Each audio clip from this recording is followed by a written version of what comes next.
Hello, and welcome to the Gift of Psychosynthesis channel. I'm Lara Rucroft, and today I'm delighted to welcome our returning guest, Allan Frater.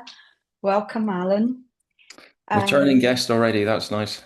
Friend, friend, so, friend of the show, as they say in yeah, podcast land. that was how good it was, and the link for the previous conversation will be here as well in the description of this video. But let me just introduce you, Allan. Allan is a North. Can I start this again? Can I just start this again? I will just complete this on second. Hello, and welcome to the gift of psycho. Ah. This is really good. We should keep all this in. It'd be fun. Hello, and welcome to the Gift of Psychosynthesis channel. I'm Lara Rucroft, and today I'm delighted to welcome our returning guest, Allan Frater. Allan is a teacher and a supervisor at Psychosynthesis Trust in London.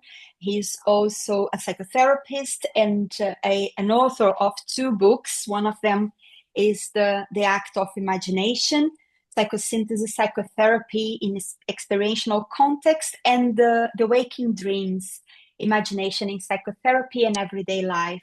They could be interchangeable, the titles, couldn't they? Welcome, Allan. It's lovely to have you back. Thank you for being here with me again. Thanks, Lara. Nice to be back again. Lovely. And today we are going to talk about chapter two of your book, which is about psychosynthesis techniques. Mm. For who doesn't know, we do a lot of exercises, techniques during the training. And Assagioli talks about that in his books, and you wrote a chapter about that, and also about creativity in psychotherapy and everyday life. And how to apply techniques Mm, creatively in particular. mm, I think that's the yeah. really important thing to say to begin with. There's a lot in the Mm, psychosynthesis literature on what techniques to mm, do depending on what the presenting issue is, or maybe at what stage you are in the therapy. mhm, There's not a lot in the psychosynthesis literature on how to apply techniques creatively. mm, Um, and that's what I set out to do in this chapter in the book was mhm, to talk about how the techniques are not standardized. They're not set by set instructions. They're mm, not they're not something that you sort of apply automatically to whatever client. yeah. Um, they're something else, and I think that's what we're going to be talking about today. Mm. And before we dive in that, would you mind just telling for people who may be interested in who will be watching this and doesn't know a lot about the training or might be interested in the training, and how does techniques come about and become part of our psychosynthesis Well, I think journey? it's woven into psychosynthesis fairly intimately and Mm, continuously, particularly in the training. mm, Um, I mean, as you mentioned, Assagioli's main book, Assagioli, who originated psychosynthesis, he wrote two mm, books. His main book is called Psychosynthesis, A Manual of Principles and Techniques. And two-thirds of that book describes techniques, mhm, which, if you think about it, that's like a lot. mm, One third of it is yeah. the sort of theoretical framework, but most of it is talking about techniques. Um, and when you train in psychosynthesis, because it's so experiential, because there's such a strong emphasis within Assagioli's presentation on psychosynthesis being an experience, Mm, it is an experience. There's ideas about it mm, and there's techniques to work with it, but it is an experience of synthesis psychologically. So we could talk about what that might look Hmm. like. But the techniques, as I say, are ways to work with the experience. So you learn about the theory, but very quickly you are given an opportunity to explore those ideas in practice. And that's Mm. basically what psychosynthesis techniques are. They're Hmm. visualizations, they're guided Hmm. imagery, um, meditations, reflections, various kind of role plays or Mm. psychodrama, various different art-based methods, Mm. chair work, which allow you as the psychosynthesis student or psychosynthesis client to experience Mm. psychosynthesis. Yeah. I was thinking while you're talking about techniques, I was thinking it's a little bit like learning a second language. You cannot just do one way. You have to experience different exercises and ways to do it. And it serves that function, like also the journaling, the drawing, and I my experience and I love reading your chapter because when you're talking about your first encounters with the techniques that you sounded a bit mind oriented. Do I do it right? How to do it? How does the medal has to be? Or and which was different from mine because I Okay. usually zoned out and my worry, like it's how interesting how it brings some of your subpersonalities, perhaps, because my worry was like, oh, I'm doing it wrong. I forgot what was supposed to do, and yeah. Oh, I had that as well. I thought I was getting it wrong too. Um, yeah, I opened the book with a Mm, sort of narrative description of one of my early goals at doing something called guided imagery, which is a fairly well mm, used technique in psychosynthesis. And the trainer.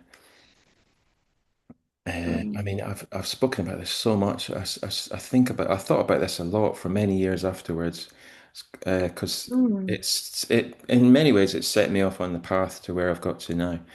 So the trainer said, "Close your eyes." So the whole class sit around and we close our eyes. And then the next instruction was, imagine yourself in a meadow. No, close your mm, eyes and go inside mhm, and imagine yourself in a meadow. Um, and I'm from Scotland, and I grew up in a country that doesn't really have meadows, or I wasn't hanging around people. I wasn't hanging around people who spent any time in meadows. I mean, it's quite wet and cold in Scotland, so it was a culturally strange idea. I wasn't quite sure what a meadow looked like. Um, so I spent a lot of time like wondering if it was a good enough meadow. It was kind of like a rainy football mm, pitch mm, and a bit muddy. Um, Anyway, I've been told what to imagine and being told to imagine this mm, and this and this, and I was trying to mm, keep up with the instructions. And and then there's these characters appeared, and you had to talk to them, but they didn't want to talk to me back, and they were completely silent. And I got to the end of it with, like you say, lots of questions, like what was that all about? Why did we do that? How could I have done it better? Um, mm, and I think that's often the questions that students come up with early on mm, around techniques, and hopefully well, I think that's the questions that we want to get into mm. today. Because, for example, I wasn't taught what a technique is. Yeah. I wouldn't have been able to tell you what a psychosynthesis technique is. I would have been able to give you examples of them. Hmm. I wouldn't, and I learned how to do them, but I wasn't able to step back and think about what is a psychosynthesis technique and why are we using them. That was at best a sort of implicit understanding that was something I maybe picked up in between things. But it was just an assumption that these techniques were useful and helpful and connected to psychosynthesis. But in the book, I really sort of go Mm, into these questions in some hmm. detail. What is a technique and how does it help psychosynthesis? Because the other thing is that it can also harm the psychosynthesis. Mm. Yeah. Assagioli talks about, you know, depending on how well you apply technique, you can help the process, help the client, or hinder the process, or even harm the process. So that's another big question. How might Yeah. you apply techniques in a non-creative way that actually undermines what you're Hmm. trying to do, even if you've got the best intentions, Mm. it can get in the way. Mm. Yeah, absolutely. And how to build that confidence as well, or when to do it and why you do it, and what is the technique for each client. And you just do it with practice, but also with this awareness exercise. I'm sure you're going to talk about that. But I just want to comment on something about the medal. I didn't even know what medal was. You're the same as me. You're the same as me. You're not from England Because either. I'm not from England, and then but there was in my experience there was just let's see where it goes. There was a trust, a surrender in that, but there was a lot of asks for surrender to at the beginning of the training. Um, in my experience, that things weren't explained. You didn't Ah, know. You just didn't know what was the mm, path. You just have to listen to their voice and follow it. And yeah, yeah. Mm, yeah. I think that works for mm, some students. I think mm, students like me yeah, need a bit of a rationale yeah. to then trust Mm.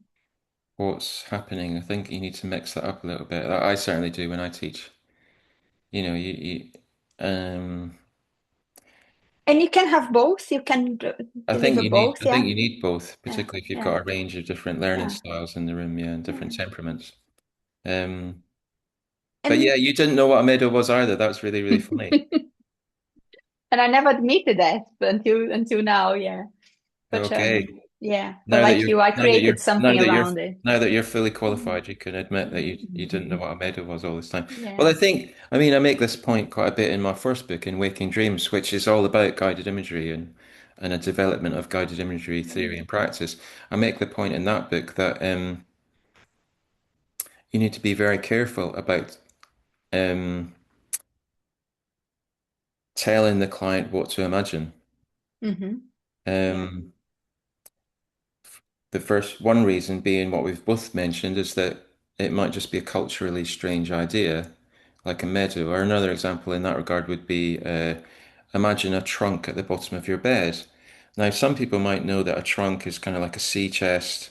It's kind of like a Mm, big like box with a lid on it, but other people might not. mm, Um, the other reason is that if you do know what a meadow is, but something bad happened to you in a meadow, mm. like you were attacked or worse Yeah. or something, then being invited to go back into a meadow is not going to be a good Mm. experience for you. It might be triggering or re-traumatizing. Um, You mean? the theory behind inviting people to find themselves in a meadow is that it's meant to represent the middle unconscious, the so-called middle Mm-hmm. unconscious, which is a sort of neutral, benign space. But if bad things have happened to you in a meadow, it won't be a benign space. Mm. Um, another reason would be that it puts pressure on the student or the client to imagine. They think it's important to imagine the meadow really, really well, which is what I thought at the time. And then a lot of energy gets put into imagining the meadow really, really well. Whereas what I've discovered and what I write about is that what's important is the spontaneous imagery that arises Mm. in whatever setting you begin from. So where I got to in the end was that you don't need to tell people where they are when they begin Mm-hmm. a guided imagery exercise. You just say, close your eyes and breathe yourself into a landscape of imagination. And then they find themselves in whatever imagination scenario is relevant for them. That's immediately psychologically relevant. And it will be safe because the psyche tends not to freak itself out. Mm. Yeah. Yeah. Um, and that avoids all those issues. So you don't need meadows. Mm. Um, I think I think in some ways that's for the therapist to make them feel like they're doing something. Mm. Something But spiritual. Yeah, as but well. I try, I really try to not, um, yeah, direct the imagery. Hmm. I'm facilitating the process of the client Yeah, imagining, and I yeah, try and help them to notice the imagery that they have already. That's the more interesting and important thing for me. yeah. Yeah, it took a lot of pressure from my from me by reading this chapter because as because we do so many of those techniques during the training, and I don't know how it is in the trust, but in the institute for the first 2 years it's very experiential and it's about your inner work. And then after that, when you start being more clinically focused, okay, so now how you have to bring this to the client. And then one of the anxieties I have is like how I'm going to collect all these techniques, and Assagioli's books are not as accessible as the experiences themselves. And then when I start practicing, that was in the back of my mind, like, okay, maybe I need to bring techniques. So, what makes psychosynthesis different? What is the psychospiritual approach here?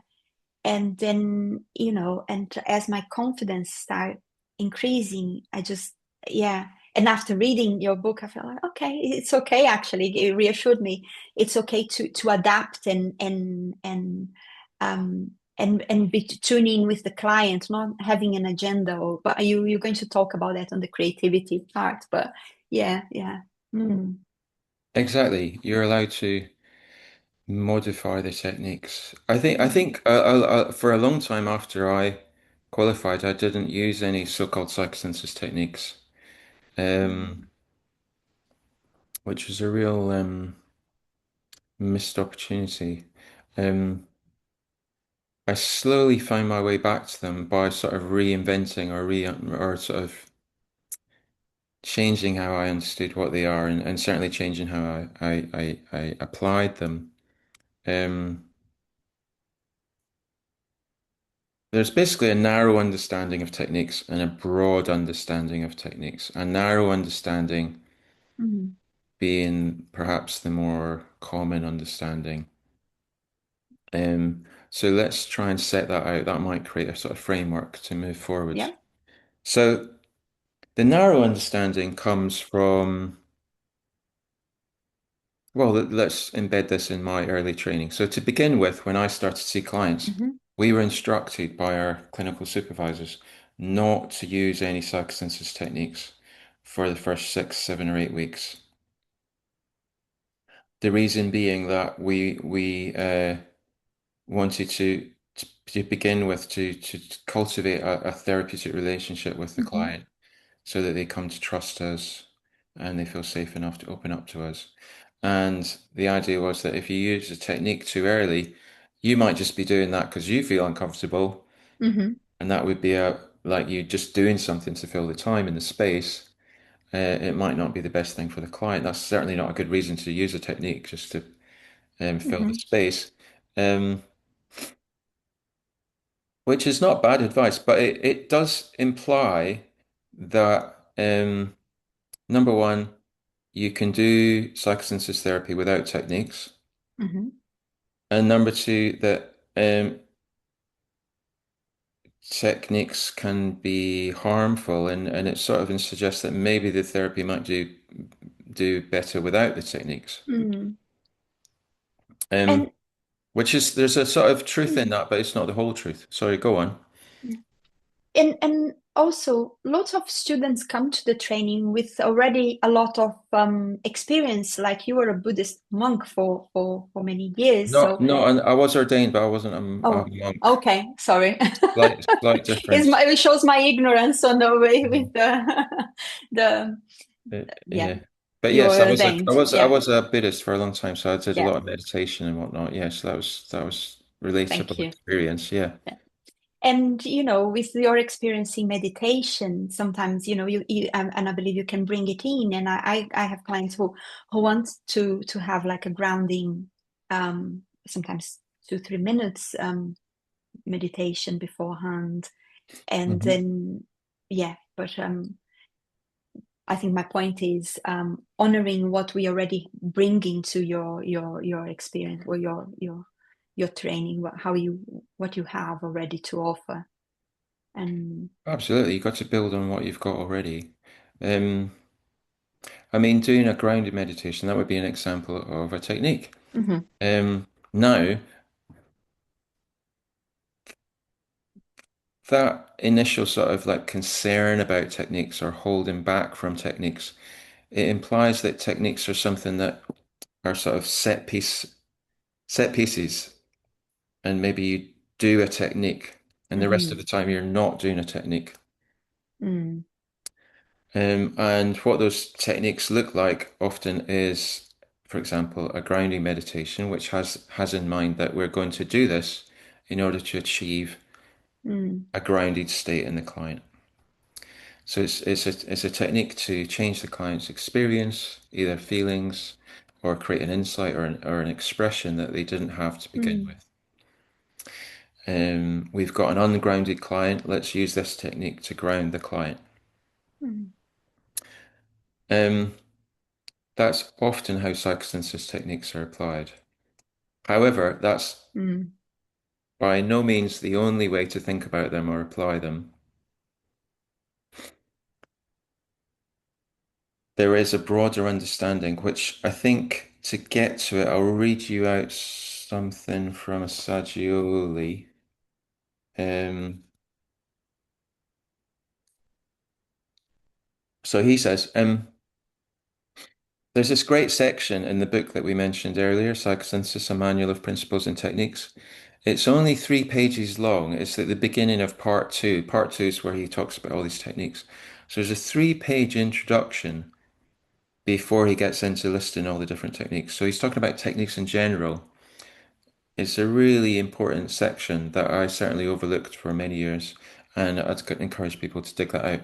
It's and the heart of it is, I quote it in my book. It says, so this is Assagioli.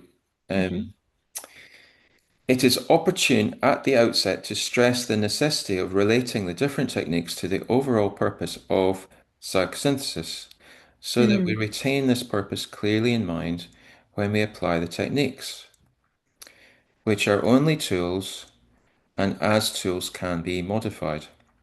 mhm, What is important are the principles and the basic purpose of the entire endeavor.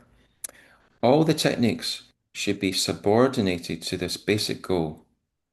They are not a static collection of tools, but can be used and modified at will by therapists and educators, provided we keep in mind the basic purpose of the therapy. So, mm, a narrow understanding of techniques yeah, is to my mind a sort of micromanaging of the content or the experience of the client. mhm, Now, that may or may not be connected to the overall purpose of the therapy. The bigger mhm, question is, what is the overall purpose of the therapy? What are the principles and the basic purpose of the entire endeavor? mm, So in that sense, and this is how I write about that question in my book, The Act of mhm. Imagination, there's two It's basic principles. mm, The first of which we've spoken about already in this conversation. Psychosynthesis is an experience. So all the techniques need to begin with the client's experience mm, and work with the client's experience. mm, The second of the two basic principles is that an experience of what? I mean, it's not just any old experience. It's an experience of synthesis. Synthesis is the second of the mhm. sort of twin principles that I write about. So basically, synthesis, very simply, is when we gather together different Okay. elements Everything. Yeah. to create a whole. So your feelings and thoughts, your memories, your Yeah. fantasies, your intuitions, your sensations in your body, perceptions and actions, they all come together. That's what makes you you. And there will be some feelings and thoughts that you have, and others that you kind of filter out or avoid or pretend aren't there. Psychosynthesis is about bringing those Mhm. other experiences in. to create a greater whole. Mm. That's what healing's all Yeah. about. And spoiler alert, I love what you say, is everything. Every The whole session, the whole therapy process is when the client walks into the room, the Yeah. interactions they have with you, and that was so refreshing to read actually, because yeah, it's like, because especially when you have a client who is mind oriented and wants something to wants something concrete to work on, and you can trust the process is the synthesis of all the aspects of their relationship. Hmm. And what you said in the book, spoiler alert again. Um, so the whole Spoiler alert. session, Yeah, spoiler alert, spoiler alert. yeah, That is the well, it's mm, not a spoiler, that's why we're here. So the broad yeah, understanding yeah, of techniques is that everything that the psychosynthesis therapist does from the minute the client walks into the room, so when they leave, yeah, is directed towards the basic goal of the entire endeavor. yeah, So everything that we do, from how we breathe to how we look at the client to how we smile at the client or not smile at the client, everything that we do from saying hello to empathizing, showing an understanding of their mm, anxiety or their depression, and also what are perhaps normally called psychosynthesis techniques. Everything that we do can be seen as a technique. but if we hear that as a student like too early on, that can be really scary, isn't it? Because every movement, everything you do, but but it, when it's authentic, well, I mean, when it's inauthentic, will be, perceived as well. But like, how do you remain authentic and have, have that unconditional positive regard and be present, and like you said, even the way you breathe, how do you do that authentically and remind yourself to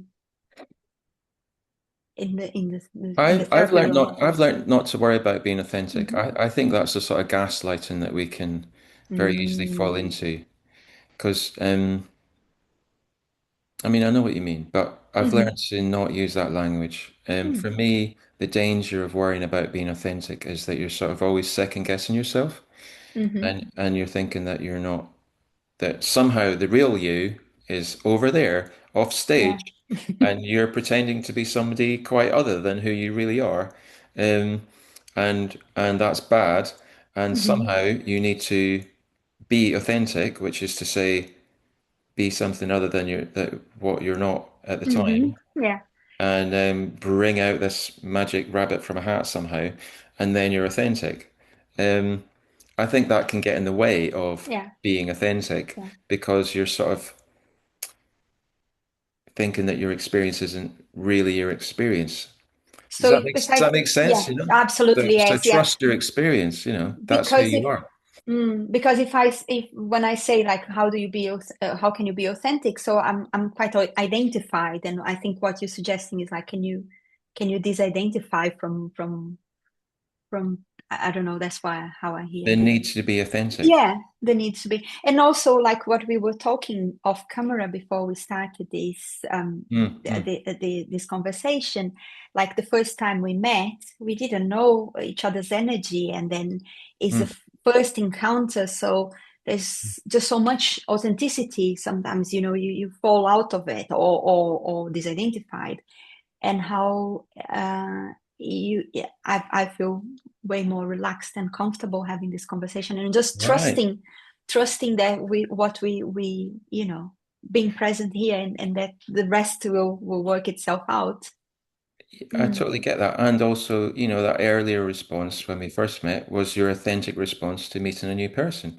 And now mm, your response to me, who a more familiar person, again, that's a yeah, authentic. It is just your response. yeah, Um, but getting back to yeah. scaring the students by saying that everything that they're doing is a technique. Um, well, I think that's what you learn. I think Yeah. you are learning what's like in the journey to become a psychotherapist. You Yeah. you learn theory, you learn, what is change? How do you facilitate change? What's your theory of change? Um, and also you understand how to deliver that and the craft, the skill, the techniques, if you like. So there is a Yeah. technique base. I mean, an analogy would be, you know, to I mean, I don't paint paintings. I mean, I write, but let's do Mm. paintings. So it wouldn't be such a mad thing to say that every brushstroke that the painter makes on the Mm-hmm. canvas goes towards the completed Yeah. painting. Mm. Okay. So I'm not saying anything different to that. I'm just talking about everything that a therapist does on the canvas of the therapeutic hour goes into shaping the client's experience. Mm. Now, painters learn technique. They Mm. learn all about, you know, brushes and brush strokes and different kinds of mediums and styles and all sorts of things that I don't know about, but they learn all that. Yeah. Now, that doesn't mean that what they do is any good. So Mm. just having good technique in and of itself isn't good enough because then computers could come up with great Yeah. works of art, which some people think they can these days, but that remains to be seen Yeah. as far as I'm concerned. But there's something called the spirit of psychosynthesis, and that's what excites me. And that's the more creative application of these techniques because you can learn all the different techniques, but because they're just tools, as Assagioli says, and as tools can be Yeah. modified, they're not a static collection of tools, but it can be used and modified. Then you need to apply them to the situation. And it's in the application that the techniques come alive. And while Mm. in psychosynthesis, the literature has lots of manuals, if you like, and also you get this on workshops and in your training as well. You'll be taught techniques in a kind of do this first, and then do this, and then do this, and where we want to get to is here.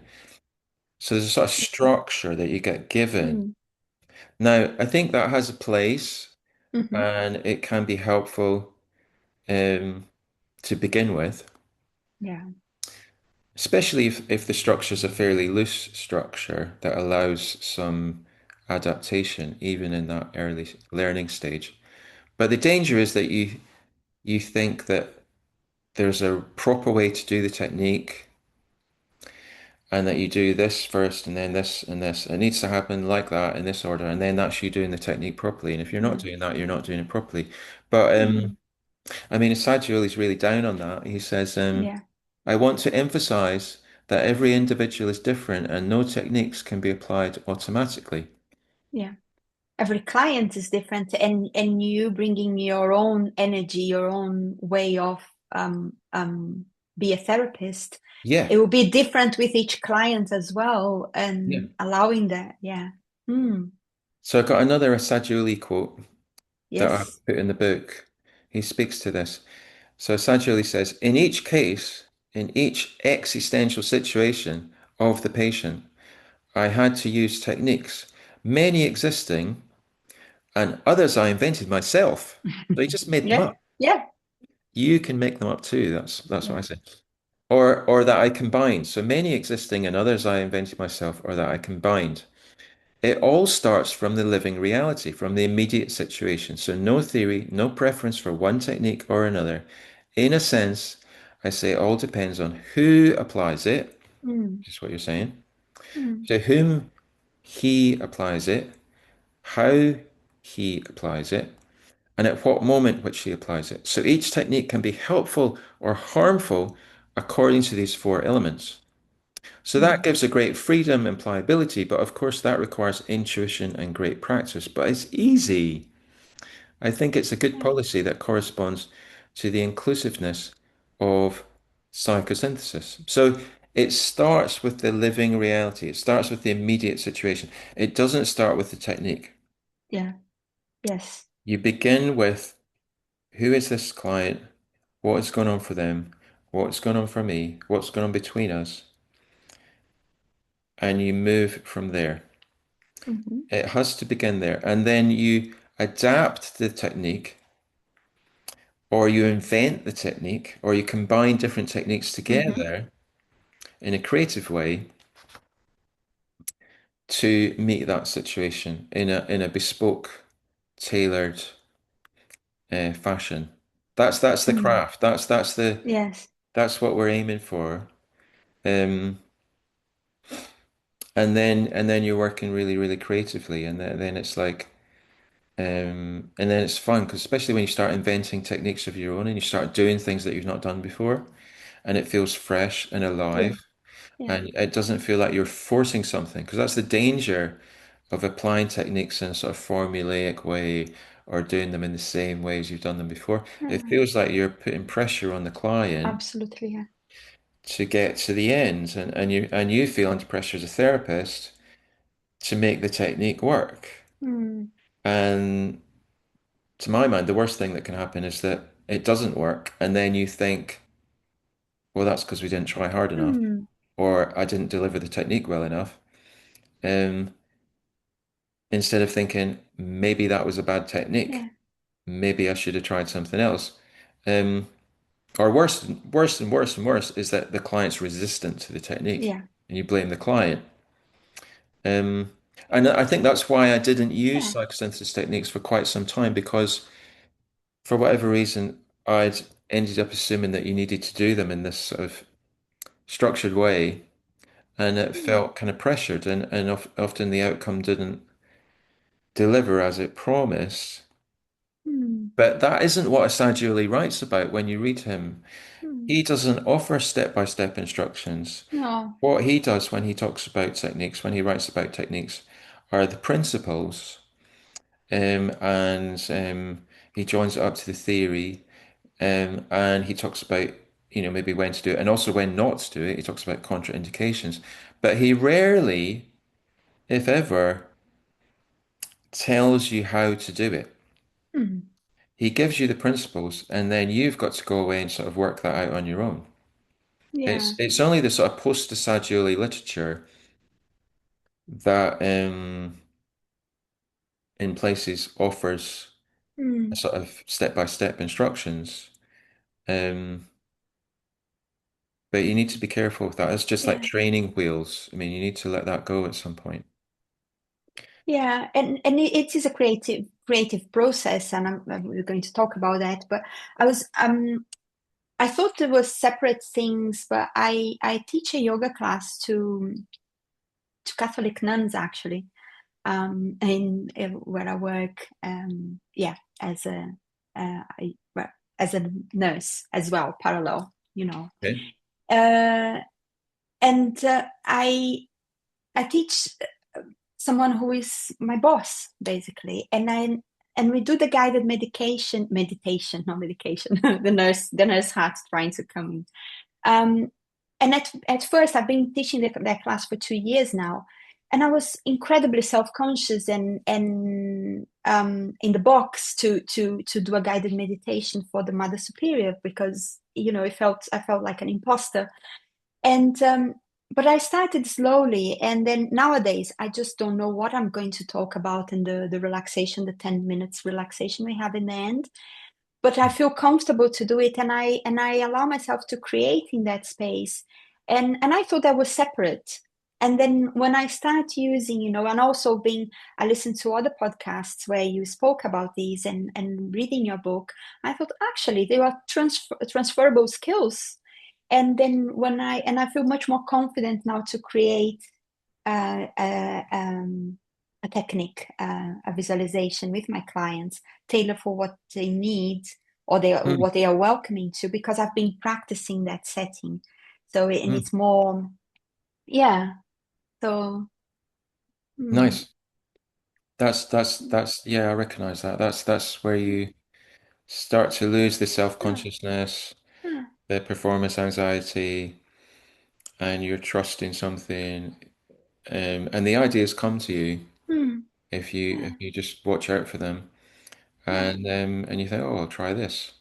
yeah, and I remember there's one that I write about in the book where in a chair work's quite a common thing. Like, so you're sitting on a chair, the Mm, client's sitting on a chair, but then you have a third chair, and maybe you invite the client to imagine either mm, a historical or a current person from their life as if they're sitting on the chair.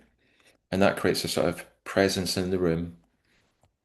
And then that can be quite a mm, rich experience because the client's like, oh, I feel bad now because this person's here and they're looking at me strangely and I just want to tell them to fuck off. And mm, so it's like, it's that's something that I've done a lot. But then one day I had the idea, which I hadn't had before, so it was a new idea. I thought, mm, I wonder what would happen if we took the chair with this imagined person on it and we put it outside the room. mm, And I thought, well, let's find out. So I said to the client, do you want to? I said, how about we send this person out of the room? Do you want to take the chair with the person on it out of the room, or would you like me? So I gave them a choice, which is always good. And they said, I'd like to do that. So they took the person out of the room and came back in. And now they're sitting in the room. And instead of a chair with this um, difficult person sitting on it in imagination, there's an empty space. mm, And then I was just like, how is it now to sit here? And I was looking at the empty space. They were looking at the empty space. And I was like, how is it to sit here now without them being in the room with us?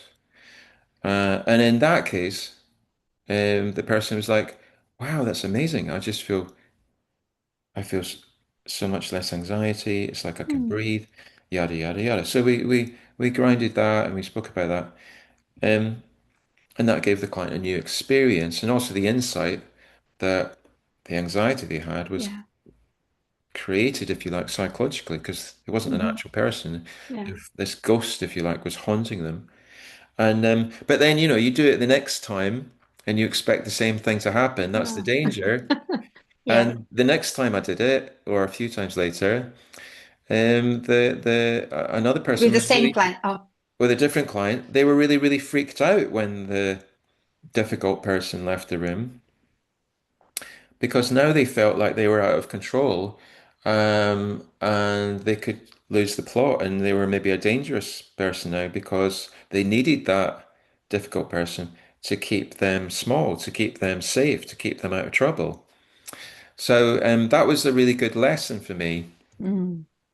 A, to experiment and see what happens, but Yeah. also just to not expect the same results, even if you Yeah. do pretty much the same thing.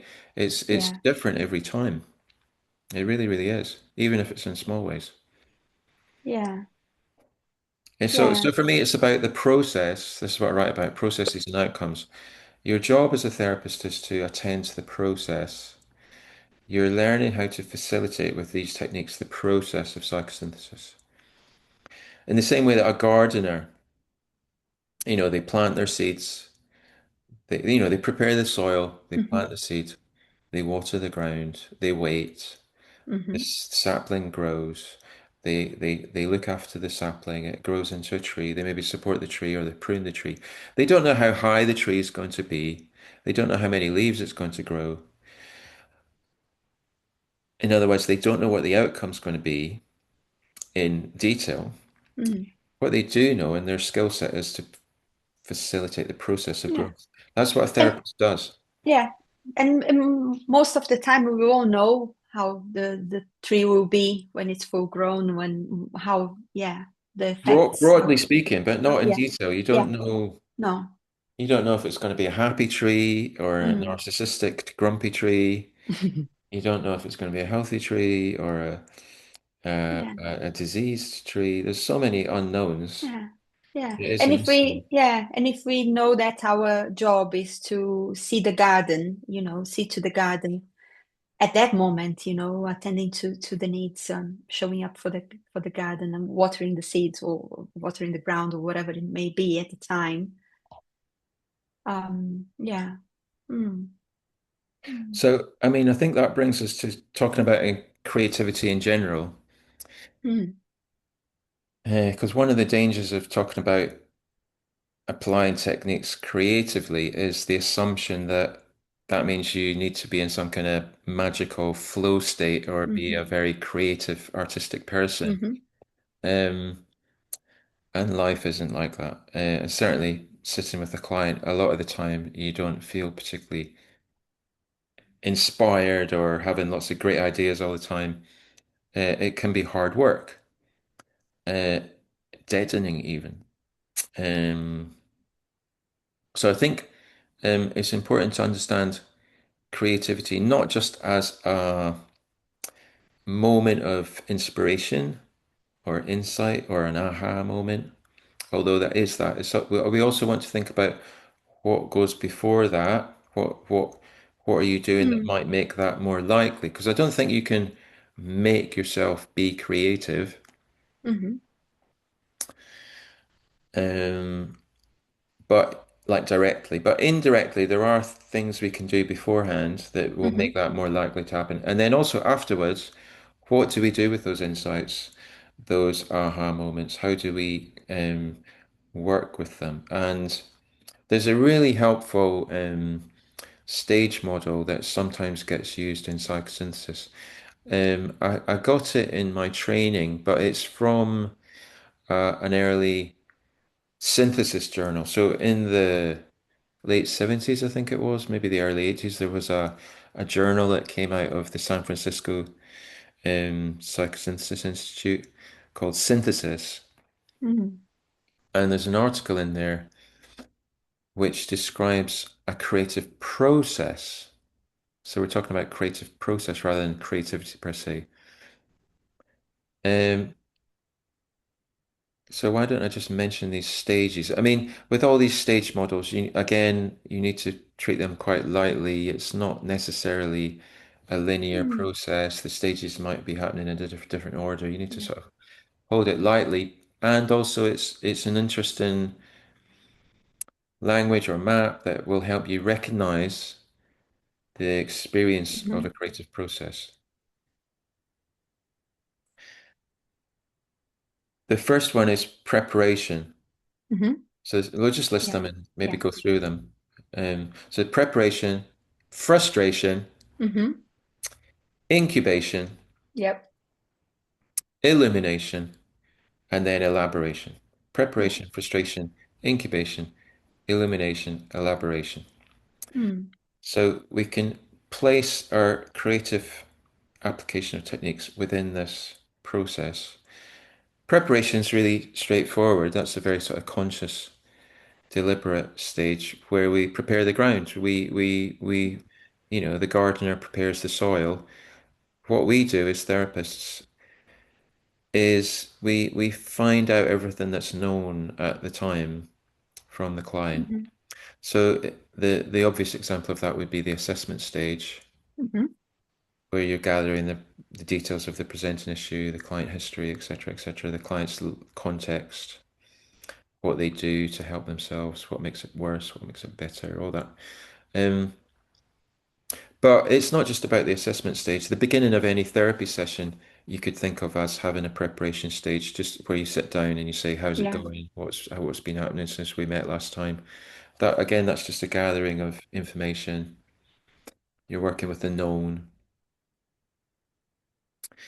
Um, but even within a session, if you do a technique, um, it would probably start with the preparation stage, depending on what you do. Now,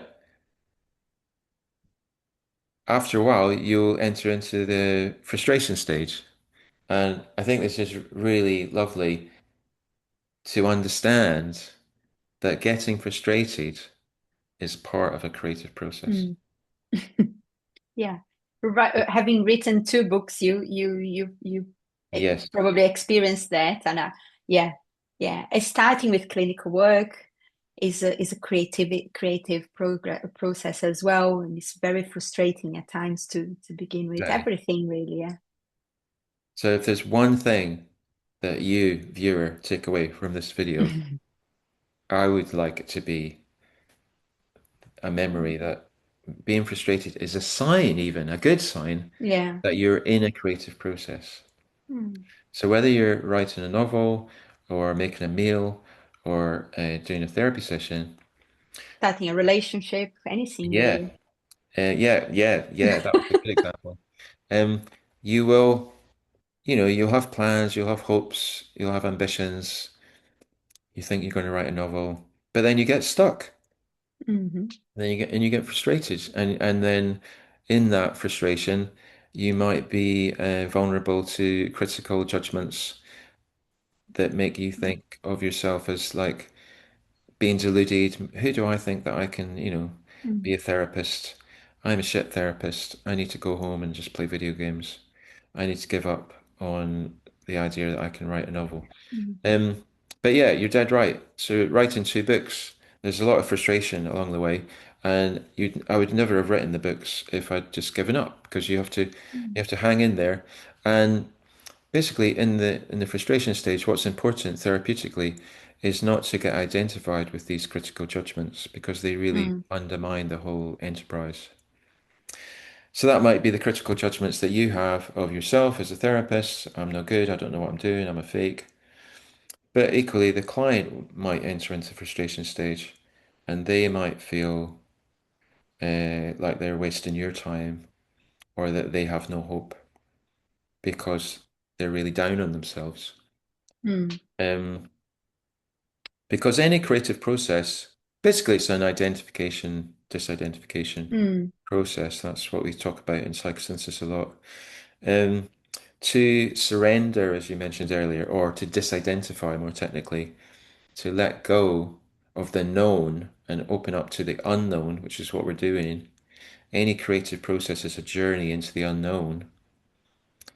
That's what makes it creative. You're literally creating something new that you've not had before, which also means you have to destroy what you had before, which is sort of more Mm-hmm. visceral language than let go and surrender. But you're sort of Yeah. destroying your old sense of self Mm. in big ways and small ways when you're being creative, which is a good thing. Give us an example of this. How did you experience on your experience or a general Well, example? you're destroying, well, broadly speaking, if you keep giving up on writing the Mm. book, you will not destroy the belief that you can't write the book. Hmm. If Yeah. having written one book and then two books, good for me. Um, Yeah. you know, I have destroyed that smaller belief in myself, that lack of Yeah. confidence in myself. I've Yeah. grown in confidence. Yeah. Um, and that means that in all sorts of different ways, because Yeah. life is a creative process in all sorts of different ways every day. Whereas before, I might have been more timid or anxious about leaning into strange experiences or Hmm. trying out new things, much less so these days. Yeah. So And the each person will have their own yeah, things they will identify. I think for me, the yeah. idea of writing a book is like, yeah, is that's a personality who the doubt or the imposter, who do you think you are? Who's going to read your book? Or, Yeah. but the destroying of or taming that's a personality and destroying that belief is part of it happens in the frustration I mean, realm, perhaps, or destruction. not, yeah, go on. I mean, another language for it would be spiritual death and Mm. spiritual rebirth. Yeah. So it's like you die to your old self and a Mm. new sense of self is born, Mm. which is a difficult birthing process, and we can step back from the brink. So if we hang around in the frustration stage and don't give up, the third stage is the incubation stage. Now, Yeah. I think this is one of my favorite parts in the act of imagination. And I write about it like this, which is that I say if I'd been given £1 for every time a supervisee came to me to talk about their clinical work, and they either said that they, the therapist, was stuck or the client was stuck, I would I would have several pounds by now. Mhm. Um, We all get stuck, yeah. It's everyone inevitable, yeah. everyone gets stuck, but the thing is that a lot of people think being stuck is like Mm. wrong, and that the therapy should continue seamlessly without these impasses or sort of fallow periods where nothing much seems to be happening. So, So that's what the incubation stage is. So you've not arrived anywhere new. You've not changed yet. You've not had a creative mhm, illumination, but you're not frustrated anymore. You've kind of walked away from trying to make the change happen directly. So the analogy to writing would be a good one again. So it's kind of like, well, no, let's stick with the gardening one. I mean, you plant mhm. the seed, you water the seed in the ground. You don't dig it up every 2 days to see if it's growing. You You just just, you just wait, yeah. and you have faith that it is going to grow. Similarly with writing, when if you write for an hour or two, you sort of run out of steam and it's not working anymore. And I've learned that there's a law of Mm, diminishing returns. I just need to go away and mm, walk the dog or something. And then in without trying, the new idea comes, which is the illumination. yeah. But I think incubation is important. I think we live in a sort of mechanistic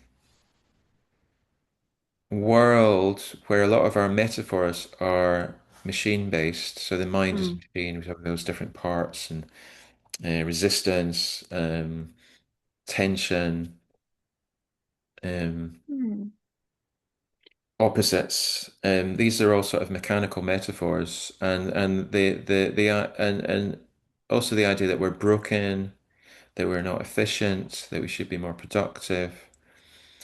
That we want to repair ourselves. mm, It's like we're thinking about ourselves as machines, mhm. but actually human beings are much more, well, they are biological. We are biological beings.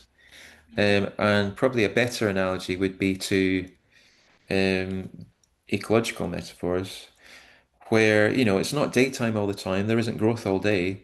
There is nighttime. There is rest. Yeah. There is summer. There is growth, and then there's winter. And there There's is, yeah. And there is fallow. growth in winter and sleep as well. Yeah. In Other resting. Yeah. things are happening, Yeah. but you can't see them. Yeah. They're happening Yeah. behind the scenes. Yeah. And rewinding a little bit about the garden metaphor, I was thinking about I have to repot some of my plants now because the roots are too big for the pots. And I was thinking about that frustration phase as well, uh, which sometimes it can be hard to get out of.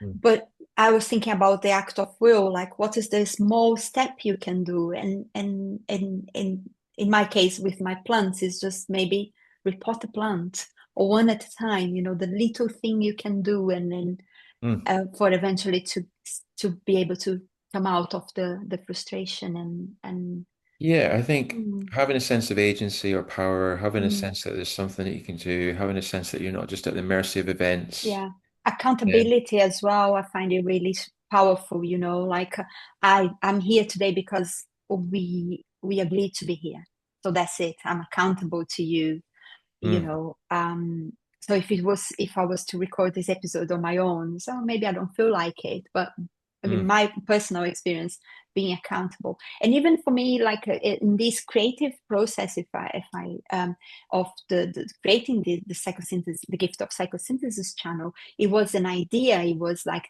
Mm. it was an idea Jamie and I had, and we talked about that because yeah, just came up. But then we involved someone else when we told Roger, and he said, "Yeah, I'm going to do it." I was like, "Oh my God, we have to do it now." But having someone, inviting accountability, and then we having each other, Jamie and I, to do this as well, it made it much more feasible, much more doable because yeah, Yeah, you've got a relationship yeah, yeah. which is taking you forwards and giving you Like it, yeah. context If you to have a publisher who gave you a deadline to write a book, it gives you an opportunity. The environment gives you opportunities, yes. yeah. And I think people make this mistake sometimes thinking that's freedom, I don't want to be accountable. I don't want to, in a relationship, I made that mistake. I wanted to be free, and I thought being free was Free not to do be what though? Just free you to don't want do to be just what, free to be free. Yeah. And, and Mm. it's an illusion. It was in my case. So having accountability can be a good thing for the creative process, I think. Yeah. Mm. The dog needs to be walked. Okay. The dog needs to be fed. Yeah. Um, the so yeah, so I think the incubation stage is really quite lovely because Mm. I spend a lot of time allowing myself to incubate, Yeah. going away and waiting for the good ideas to come. I know that when I wake up in the morning, I'll have a better idea than I had the Mm. day before. I just Yeah. trust that, and that's Yeah. the exciting thing about Yeah. the creative process, and in all sorts of different ways, in all sorts of Yeah. different ways, allowing the client to incubate, not putting pressure on the client Yeah. to push through a fallow period or a sort of wintering, and to give them the time that they need for something to happen. It's like to Mm. take the Yeah. pressure off ourselves and the Yeah. client that we need to have 10 times as much progress after 10 sessions as we did in the first session. Absolutely. It's Yeah. not like that. Yeah. But Oh, then we've got illumination and then elaboration. So very quickly, yeah. illumination is, as we've been implying, when the new idea comes. And the exciting thing about that, the important thing about that is to look out for the illuminations when they come, everybody, because they might not come in the way that you expect them to come. Yeah. The idea, the image, the dream, the plan, Yeah. it might And take be note of it. it Take might be note. Use it your might be journal. Yeah. strange, and it might Mm. come to you. It might not come to you as an idea. It might come to you as another person, or an opportunity, or a dream, Mm. or remembering a song or a poem or an image, or it might be some kind of like bodily felt intuition. It might not be fully formed, you see. So you need to sort of Mm. listen to these little glimmers of Yeah. newness and look after them and allow them to grow. Don't rush into telling the world about them too quickly because that can sort of chase them away. They get frightened. And then slowly, as they grow and get clearer, then you need to do something with them. The first thing that I'd say you need to do is write them down Yeah. because Writing them you down. Yeah. forget them very And quickly. all, and also to prepare the soil for these aha moments to come as well, you know. And I think sometimes people think psychosynthesis is a psychospiritual approach, that we are going to give the psychospiritual path for the client, but it's about each client to find a way to create this Yeah. space. Yeah, And it's a sort yeah. of co-creation together. Mm. I mean, you can't write things down when you're in therapy Yeah. session, but afterwards you could. But Yeah.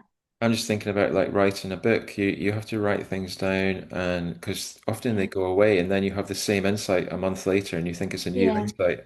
But That's a good reminder. if you write it down and notice it and build on it and elaborate it, and then express that Yeah. idea somehow or Yeah. that plan or that notion, then you're putting it. It's not just a fantasy in your mind. You're actually giving voice to it, or you're actually enacting it, or Mm. giving it shape in the world. Mm. That sort of completes the cycle. Yeah. And then you go back to preparation again, Yeah. And frustration. and I'm aware of the dog, but what you said about the metaphor about the painting as well, I learned I had a very short career as a painter. Oh yeah. I learned that a big part of the painting, the creativity process with painting is stepping back and looking at the paint to the painting from a distance. There's a Mm, lot of the time is just doing that, is taking disidentifying perhaps, or taking a step back. Yeah, yeah. and I that's think when. I Mm. came up with a little aphorism the other day for writing, and it was writing is like seeing the forest while being in amongst the trees. Um, Mm. which is Yeah, what you just said there. It's yeah, because like, you you can't see the wood, can't. you can't see the wood for the trees, Yeah, but you need to, and it's kind of like you're working you with the need to. Yeah. detail, you're working with the detail and the overview at the Mm. same time. Yeah, and Um, allowing that space as well for the.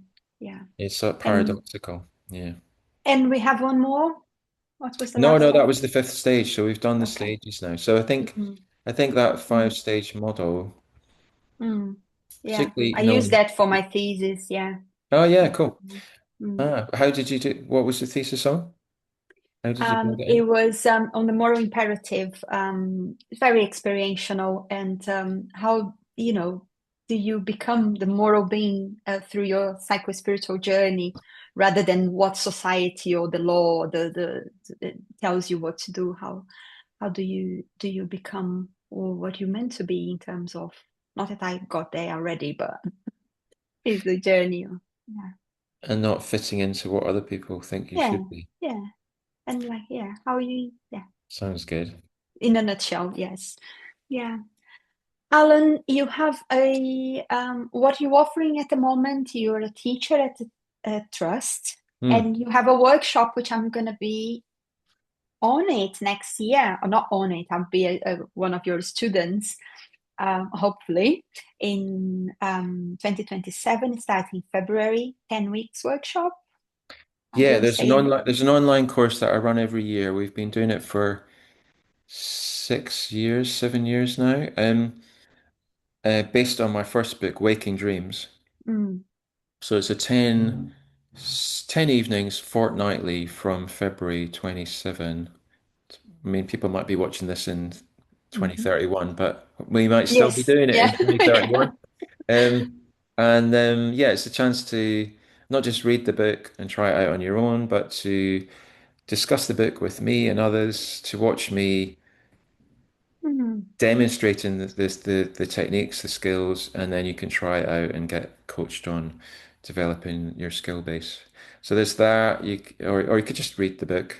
That's yeah. always good. But it's good to There's the connect as well. I'm looking forward to Yeah, connect and having that and you know community, it's the saga. I quite like it because it's not all just forced into one day. Mm, It's spread over quite a mm. few weeks, and that gives you the time to sort of Time absorb. to step back and look at the forest from above. My other project at the moment is a podcast called the Psychosynthesis Sessions, Hmm. which you can find on Spotify and Apple Podcasts and And we on put the link in the my description of YouTube this. channel. So we've nearly, at the time of recording today, and we're about to publish tomorrow the sixth session, which ends season one, and we're going to come back in the autumn or the winter with a second season. But that's been really fun. It's a bit like this. Me and my co-host Ryan, we Mm, talk about psychosynthesis, mm, particularly reimagining psychosynthesis. So it's a slightly sort of critical perspective on developing psychosynthesis. Yeah. mm. Great stuff. Thank you. Thank you so much. That was fun. Thanks, Lara. Thank you.